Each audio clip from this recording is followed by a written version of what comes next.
Welcome to the Encouragement Engineering Podcast, where we help people to combat the negativity that inundates our daily lives with a positive perspective and positive action.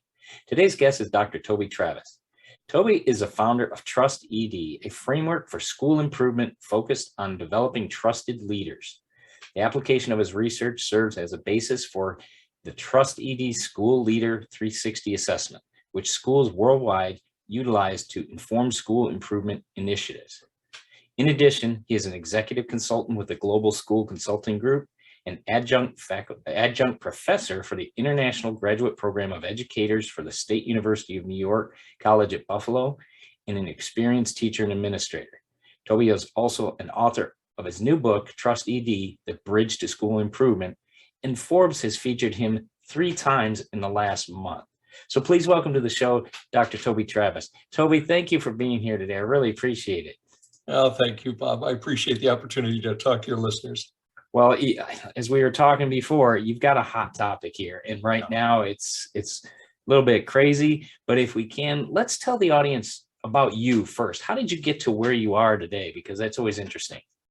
Well, it's really kind of it's a long story. And, the short version, I think very few school administrators, that was actually their career plan. In fact, I do administrator trainings. I was doing a training here a little while back for administrators in the Pennsylvania, New York region. We had probably 150 school administrators in the room.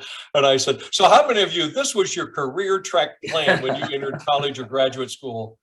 No one, Wow. maybe 150 in the room. No one raised their hands. So it's like, yeah, we all have interesting stories. I mean, my background, I actually even had a show business background for a while. Always a passion for education. I was a corporate trainer and speaker and did seminars and did a lot of globetrotting for a bunch of years. But I've always had a passion for education. And so have been a classroom teacher, a division coordinator, a school principal, a head of school, currently a superintendent, as well as been consulting now for years and really developed this understanding and not just an observation, but also research. The most critical issue in the success of whether we're talking a school, organization, business is leadership. Maxwell is quoted all the time. Everything rises and falls on leadership. Absolutely. Right. And so my work has been investing in developing high levels of trusted leadership. And it makes all the difference in the world. You see so many things just get better when you get that right. So I've saw it in the corporate world, I saw it in the nonprofit world, and I've seen it in the education world. And that's what's interesting is you're in the education space now, but you've got the breadth to cover the others too. So if you can, I mean, you're dealing with parents in education, you're dealing with heartfelt scenarios, and that's a lot different than the corporate environment. How does that play? Yes and no, though, Bob, because it all comes down to a trust issue. I mean, interesting, I was just looking at the research on school initiatives. What percentage of school initiatives fail? And actually, what we've seen is about 70%. Wow. And then I went and looked at the business research. How many of business improvement plans fail? Guess what the number was? About the same, 70%. Wow. And then we started looking, okay, what's behind that? You find most of the problems are in execution. But look at that research and then compare it to this that I talk about in the book. The number one indicator of school success is trusted leadership. Yeah. And we see very similar research on the business side. So yes, the product is different, if you will. The clientele looks a little bit different. The service is a little bit different. But in the end, they really are trust issues when we look at, okay, what makes a successful school, what makes a successful business? It's all about, do we trust the folks that are at the helm? Right. And yeah, that can be anybody from the manager, the teacher in the classroom, the administrative staff, the principal, your CEO. I mean, you hear about the articles of, CEOs that go for the downfall with a company, but the managers were, the marching orders or the people initiating the actions had responsibility in some of this stuff too. So it's interesting because the effects of the trust in an organization. Can you explain a little bit about that for us as far as how does that ripple across all levels, if you will? Well, if you look at what we've seen in the research on what are the benefits, or what are the residual effects of high levels of trust, and again back to that study that shows the number one indicators of successful schools or organizations is trusted leadership. It doesn't seem to matter how we measure success. That finding still holds true. So, for example, retention rates of quality employees. Yeah. Number one factor: do they trust their boss? Okay. Opposite of that, number one reason people leave is because they don't feel supported by their employer or by their supervisor. Same thing as in the schools. What's the number one reason for teachers leaving? They don't feel well supported. And especially now. Right. Oh my goodness. Right. We were in a teacher shortage. Now, the pandemic has just exacerbated that problem. And so all the more important that administrators and supervisors are ensuring their people feel well supported, because that's going to make the difference of whether we're even going to be able to stay open, because we've got to have teachers in the classroom. Same thing is happening, and this is what the Forbes piece, one of the Forbes piece was about recently. We were talking about people's reticence to go back to work because they feel employers may be taking advantage of them. Right. Because there is such a work shortage, then they're just going to pile on whoever shows up rather than adjust their services based on wellness and care of their employees. And the ones that are doing that, they're the ones that's going to pay off in the long run. Right. And I mean, in a school environment, and in Florida, there used to be so much of the case that the teachers were teaching for state mandated tests. And in your area, it may not be that same, but it's interesting. You talk about that idea of piling on whoever comes in and who's left, because even in corporate environments, the work's still got to get done. And it's like they're not adjusting that service. You brought up a great point. Adjust your service. Well, technically in education, you can't adjust your service. They got to educate people. So how would you do that in an education space? Of course, I have lots of conversations around this. I actually think we're in a time of opportunity. Yeah. I know it's a really, really hard time, but I actually think we will look back on this, hopefully, and say, ooh, here was an opportunity to move a lot of initiatives forward that we've known we had to do in education, but it's such a behemoth to change. We have known, for example, you reference the standards, right? So meaning, what are the expectations of what we're going to teach? There's been studies that have shown us that if we taught every teaching standard or outcome that's desired by it's called the national standards, or has been referred to as even, the Common Core, right. It would take 23 years to teach all this. Well, so we know already there are more standards than what we can really teach.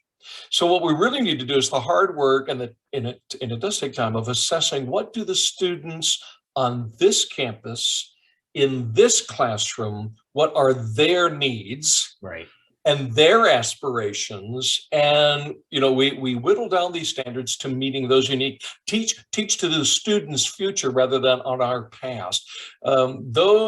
That's the hard work. And then when we look at in the business section or sector, I know a restaurant owner who I think is brilliant he doesn't have enough staff. So what's he do? He limits hours and he limits capacity.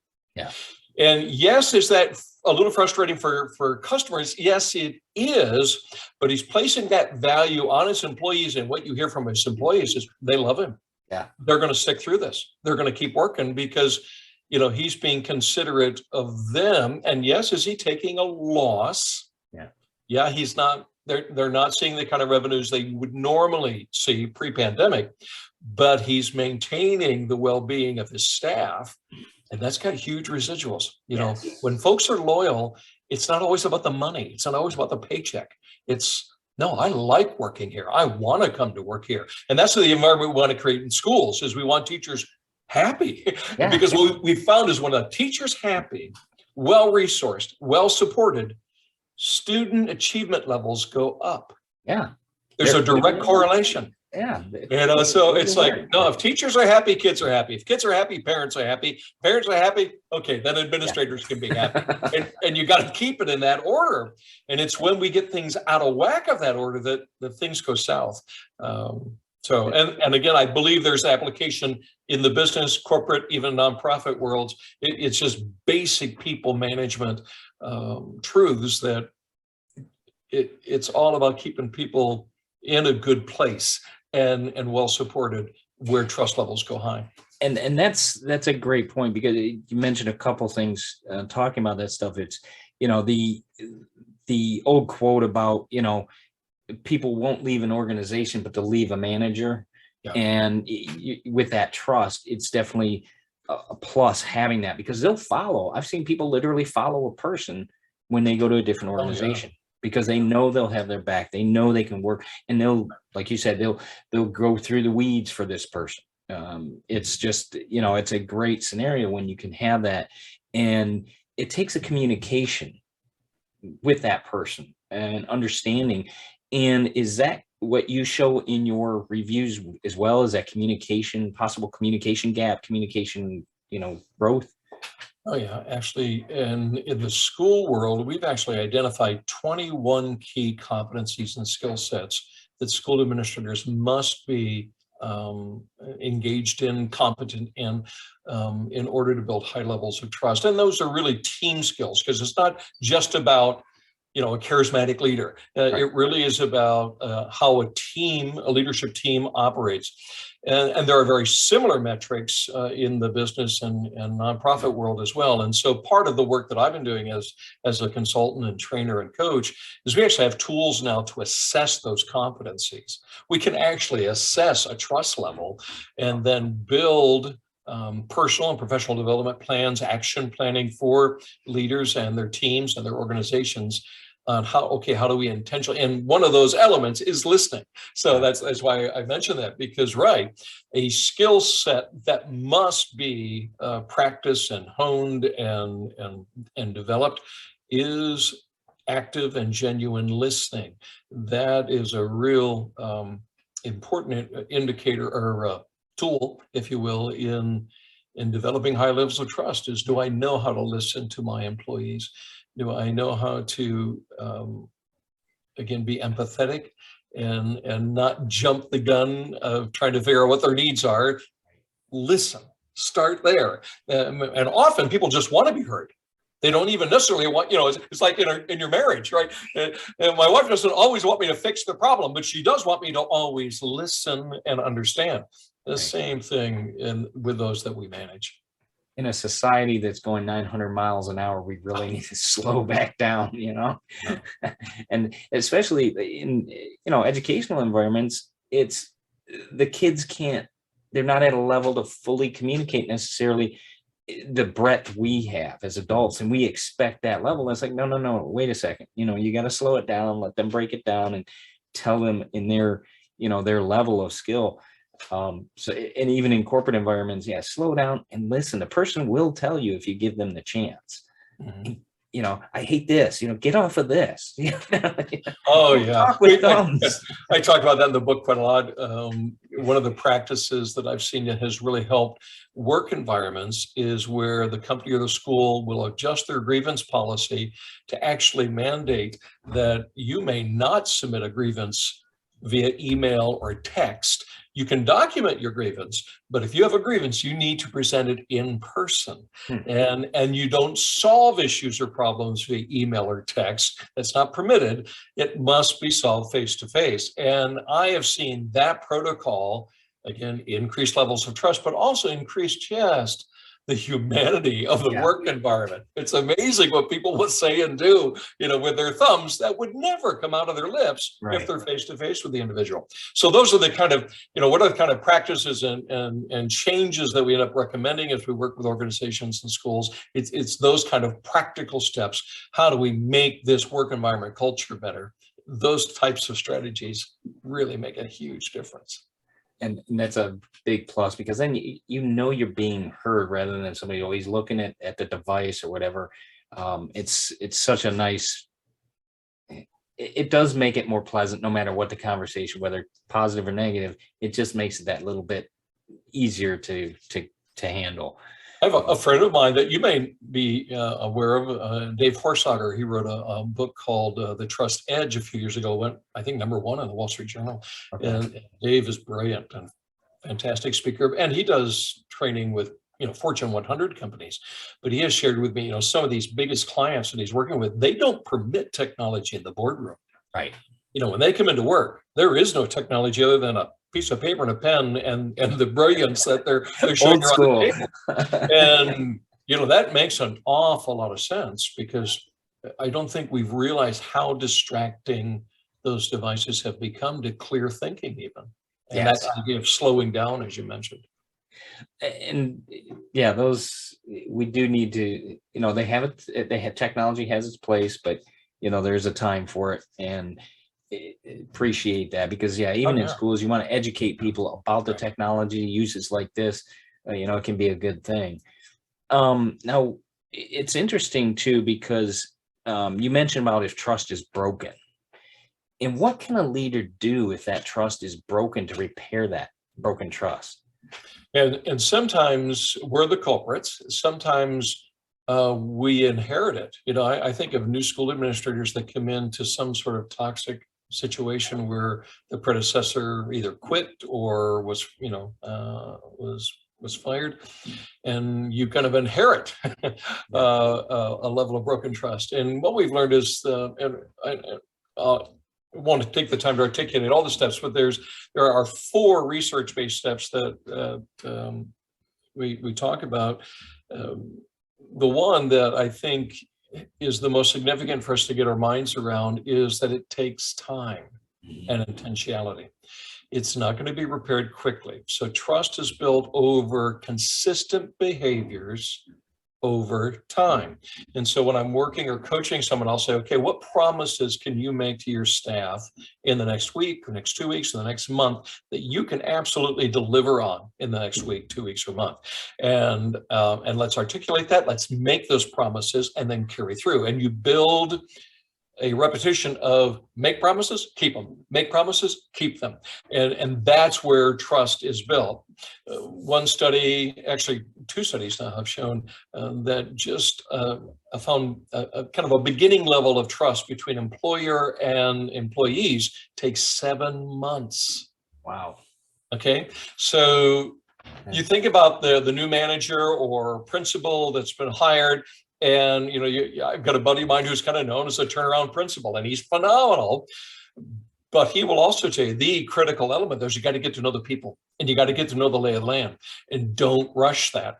I've seen well-intended principals come into schools. I've seen well-intended managers and supervisors hired in a business setting where they're going to come in and fix it. They're going to right the ship, and they start making policy changes and procedural changes. I've got a very good friend who's what we used to call an efficiency expert, and he's hired to fix those problems. But if he makes them too rapidly, doesn't take the time to build a trusted relationship with those employees or those people on the manufacturing line or in a principal with the teachers, it's not going to work. You're going to be in that 70% figure again. That initiative is going to fail because they've built up resistance. They're not trusting you. So it's all about take the time to get to know your people, get to know the context of where you're at. And trust can be restored. I mean, that's the good news on that topic, with one major exception that we've learned. And it's just like it actually even comes out of, I think, relational research. If as an administrator or supervisor, I make a mistake, I blow it, and I confess to my people, hey, and I own it. I say, you know what, that was wrong. I blew it. And then I consistently change the practice of my ways. Yes, over time, that can be restored. What we've seen through the research, though, if I make the exact same mistake again, it's like marital unfaithfulness. If I did that again, no, statistically, it's not repairable. You better just call it a day. And I'm not recommending that. I'm not a marriage counselor. I'm not saying that. But what I'm saying as a business leader, as a school leader, what we've learned through the research is if I make an error that really was wrong by my people. And I do the same thing again, the chance of that being repaired is less than 1%. And so so that's kind of the bad news. But the good news is, no, trust can be repaired. You just have to think about, am I willing to invest in the time and the energy and the steps to do it and then carry through? Yes, it can be repaired. And how do you manage that expectation? Like, if you get those situations where people want to change immediately, and it's that constant reminder that this takes time. How do you communicate that? No, you look for fast wins. No, I mean, so I'm not saying that you don't initiate any change. Yeah. Right. But you look for, the low hanging fruit, as they call it. Okay, what small change can we make that is a win for everybody, that we can successfully initiate and do, and then you build. But you don't, that's right.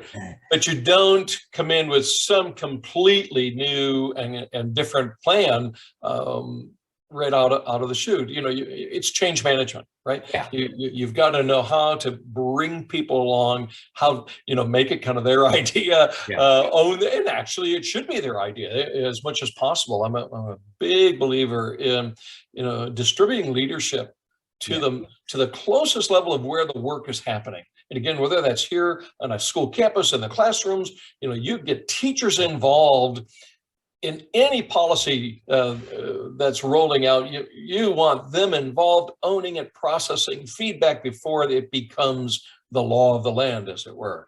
And the more we can involve employees in what it looks like going forward, the more they own it, the faster you see that change come. Again, where administrators and owners mess it up is they try to rush it. And take your time. Yeah. Look for the low-hanging fruit, get some successes, make some wins for your people, and you'll get there. Yeah. It's interesting you mentioned that, because I've seen where in corporate environments they'll bring in the consultant or a third party, and they don't know anything about what groups may be doing, and they want to change that around. They haven't gotten that lay of the land. They haven't talked to those doing the work. They haven't, they talk to the upper level management that has an idea of what's going on. And that can be disastrous. Yeah, the best consultants that I've had the opportunity of working with, them actually being trained under, no, you do a site study. Yeah. You have as many conversations with focus groups as possible. And really, even when you are to the action planning, problem solving end of or part of the consulting process, it's really, you're a facilitator. You're facilitating and cover. The brilliance is in the room. Hopefully, I mean, if they've hired well, you don't have to be the content expert of what they're doing. What you need to be is an expert in helping them unpack, identify realistic goals and clear trajectory of where they're going. And that's really the value of that consultant. And Bob, if I may, you've just reminded me, though, of a really important conversation I had with someone the other day.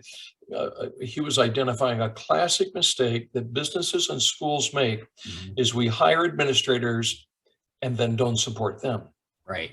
We talk a lot about the need of administrators and owners and supervisors supporting their staff. Big mistake is, he's got the doctorate, so he's got it all figured out. And the board does not provide or the owners don't provide support for that CEO. Right. Every CEO needs a coach. Every administrator needs a coach, and companies and schools need to step up and provide that third party who's outside of the organization. It's huge what that value is in providing someone who's there that, you and I can connect and share our frustrations, our grievances without it, going in the wrong circles, right, or endangering, you need somebody to unpack, especially the level of stress that administrators and owners and supervisors are going through at this time. Right. This is more, I thought that comment was brilliant. This is more important than ever. So those who are listening that own businesses or are on boards of schools, make sure your administrators and leaders that they have the support that they need. So they've got somebody to unpack their issues with and get guidance and clarity of thinking. And that's a great point, because the outside counsel can see something maybe you didn't. And like you said, they Absolutely. can, they can be frustrated with what's going on and let you in on that. And there's no ramifications for it. It doesn't affect their salary. It doesn't affect their job placement, Right. et cetera. You need that, because they can go home to their spouse and tell it, and it can mess up a home situation. You don't need that. The third party is a good option for that support. So great reminder with that. Now, what are like 3 practical tips you mentioned a couple of them, some more, to help people build that trust, both on if you will, a worker bee level to the manager, to the supervisor, and then the other way as well. So both ways. Well, again, I love that email is for information only, not for grievances or some problems. That's a great practical thing that folks can roll out and initiate. And I will encourage folks that when they do it, though, it takes practice. And consistency of enforcement. Discipline. Yeah, right. But it will change work environment culture. Well, there's lots of them. I think about just being clear that the right people are hearing whatever the issue or the problem is, and keep it to the right people, kind of keeping circles small. So like in a school situation, if a parent has a grievance with a perceived grievance, even with a teacher or something, and came home from their child and they're not happy about it, rather than jumping to the superintendent. Now, I also would say, no, I'm always open to listen to parents. I will. It's like, no, hey, if the door is open and I'm available, come on in, let's talk, or let's Zoom. And I will hear, but I won't fix the problem. I won't engage in fixing the problem until they've addressed it face to face with those involved. So if it's with the teacher, it's with the teacher. And if not successful there, well, then have you involve the teacher supervisor in that conversation. But my point here is, make sure there are pathways for problem solving, and that people are not jumping out of line. That builds trust, and at the same time remaining open, empathetic. And that would be another element of how do you build trust, is develop skills of empathy.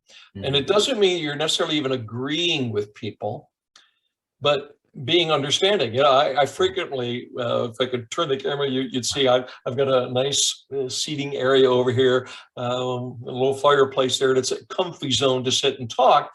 And I'll have angry parents, angry students, angry employees, right, come in, and they're upset about something. And if I authentically just, body language, I'm sitting forward, I'm looking them in the eye, I'm listening to them, I'm articulating, I may be taking notes of what they're saying, and expressing things like, this must be really difficult for you. Yeah, that's got to be really hard. Just empathy is huge in building trust. And again, I didn't say, wow, yeah, that was awful. Let's fire that part. I didn't say that. I said, ouch, that's gotta hurt. I can understand why you're upset. Amazing. And another piece of that, it's kind of a counseling technique, is just let people talk. Right. I worked with a gentleman who used the phrase verbal vomiting. He says, you got to let them verbally vomit. And I remember I was sitting in a session with him with some folks who were very upset. And prior to that session, he and I had talked about this concept of letting people verbally vomit when they come into your office. And he said, yeah, emotionally, he says, I pretend in my mind that I've got a bib on, or I put an apron on, and he does this kind of motion. Well, these folks come into the office, and I'm sitting there, and they're all upset, and they're steaming. And he leans forward, he looks at them, and he says, how can I help you today? And he looks at me, and he does this, right? Wow, they let go. They even were verbally attacking him. I was amazed. They were making accusations, and he just sat there and he took it, made some notes, let them get verbally everything out that they wanted, and then focused on problem solving. Right. Didn't take it personal. He knew his job was to help them get to a better place. And in that case, it was, something they were upset with the school policy or something, but brilliant. And I learned from that. I'm like, yes, there's great value. But again, notice, Bob, it takes time. Yeah. I can't tell that parent, okay, you got 5 minutes, give me your problem. Yeah. Yeah, that doesn't work. No, Sorry. you're not the quarterback in a huddle. Right. It's you got to let people. Yeah. So that would be another kind of technique or practice, if you will, that increases the level of trust. And I hear it, and I've heard it over the years. And it's not about Toby, but I get notes from parents or comments from parents to say, "I've never had anybody just listen to me. Thank you." And again, I'm not a counselor, but you end up kind of in that role as a leader. Is you've got to have the patience to let people unload on you. I talk about the safety zone of offices. I remember I was a school principal. I was a high school principal at the time. I had a student come in. He would have been, I think, a junior at that time. This young man comes in, and in that office, I had like a little sofa there, and he crashes on my sofa, and he lets out this huge sigh. And I said, "What's that about?" And he goes, "Oh, this is the transparency room." And I said, "The what?" He goes, "Dr. T, I can tell you anything." That's good. Well, that's the kind of relationship you want to have with your students. It's the kind of relationship you want to have with your employees.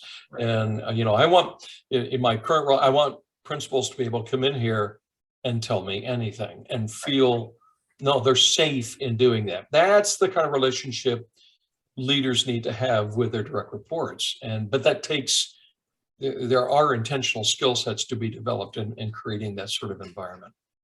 But the payoff is huge. Yeah.